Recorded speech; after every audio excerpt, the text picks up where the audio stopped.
పేదరిక నిర్మూలన, కోట్లాది మంది ప్రజలను ఆర్థిక వ్యవస్థలో భాగస్వామ్యం చేయడంలో భారత పనితీరు అద్భుతమని ఐరాస జనరల్ అసెంబ్లీ అధ్యక్షుడు డేవిస్ ఫ్రాన్సిస్ తెలిపారు. అందుకోసం డిజిటలైజేషన్ సమర్థంగా వినియోగించుకుంటుందని తెలిపారు. ఇక ఫోన్ లాంటి ఒక డివైస్ డిజిటలైజేషన్ మోడల్తోనే ఇది సాధ్యమవుతుందని పేర్కొన్నారు. ఉత్పాదకతను పెంచడం, ఖర్చును తగ్గించడం, ఆర్థిక వ్యవస్థను సమర్థంగా మార్చడంలో డిజిటలీకరణ తోడ్పాటును అందిస్తుందని వివరించారు. జనవరి 22-26 మధ్య ఫ్రాన్సిస్ భారత్లో పర్యటించారు. పలు ప్రాంతాల పరిశీలించిన అనంతరం ఆధారాలు సేకరించి డిజిటలైజేషన్ వినియోగంతో భారత్ సాధిస్తున్న పురోగతిని ప్రశంసించారు. మహిళలు, రైతుల నుంచి ప్రతి ఒక్కరూ తామున్న చోట నుంచి చెల్లింపులు చేస్తున్నట్టు గుర్తించామని ఆయన చెప్పారు. దీంతో ప్రపంచ వేదికపై భారత్ పోటీతత్వం పెరుగుతుందని కొనియాడారు.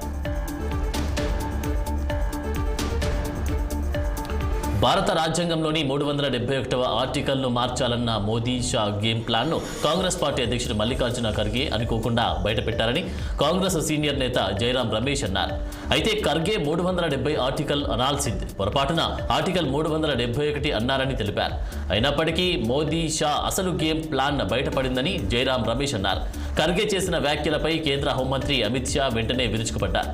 కానీ నిజం ఏమిటంటే నాగాలాండ్కు సంబంధించిన ఆర్టికల్ 371A, అస్సాంకు చెందిన ఆర్టికల్ 371B, మణిపూర్కు సంబంధించిన ఆర్టికల్ 371C, సిక్కింకు చెందిన ఆర్టికల్ 371F, మిజోరాంకు సంబంధించిన ఆర్టికల్ 371Gని మోదీ షా మార్చాలనుకుంటున్నారని ఆరోపించారు.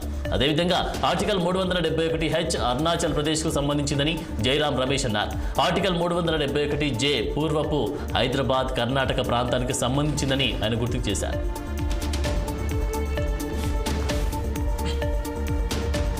ప్రయాణికులకు ఎంతో ఉపయోగకరంగా ఉండే 59 హాలిడే కార్డును హైదరాబాద్ మెట్రో రద్దు చేసింది. మార్చి 31తో ఈ ఆఫర్ ముగిసిందని అధికారులు తెలిపారు. ఈ కార్డుతో 59 రూపాయలు చెల్లించి ఒక రోజంతా నగరంలోని మెట్రో రైళ్లలో అపరిమితంగా ప్రయాణించే వీలుండేది. ఆదివారం, రెండో శనివారంతో పాటు ఇతర సెలవు రోజుల్లో ఇది అందుబాటులో ఉండేది.